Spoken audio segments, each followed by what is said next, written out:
Brahma once gave birth to 4 manasaputras, sons born from the mind, whom he named Sanaka, Sanatana, Sanandana and Sanatkumara. These 4 wished to retain the innocence of their childhood while acquiring knowledge and wisdom of worldly things, so they requested their father to keep their physical bodies from developing beyond the age of 5. Once, the 4 children arrived at the door to Vaikuntha, Vishnu's abode, and asked to be let in. The doorkeepers on duty that day were 2 strapping young men by the names of Jaya and Vijaya. Both were staunch devotees of Vishnu, and both were instructed that very morning that the master was not to be disturbed because he was spending time alone with his consort, Lakshmi.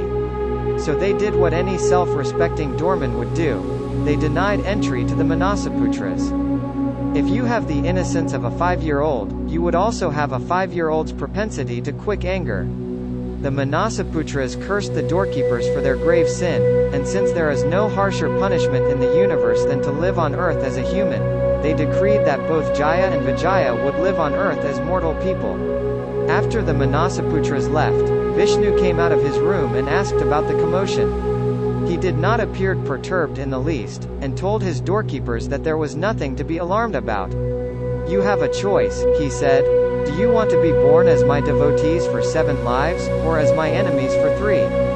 The doorkeepers chose 3 lives as enemies, because that would mean a shorter term of being separated from the Lord. Vishnu granted them their wish, and proceeded to fight them as enemies on earth in 3 separate epics.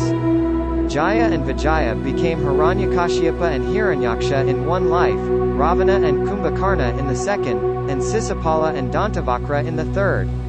It is said that the power of the enemies also went down progressively.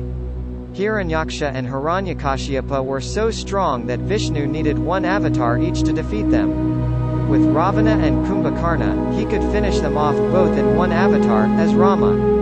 Sisapala and Dantavakra, whom Vishnu kills as Krishna, were not even part of the main script and were just collateral damage. An interesting aside: the word Vijaya signifies victory over external events, while the word Jaya means victory over self. Vijaya implies a victor and a loser, whereas Jaya implies victory for all.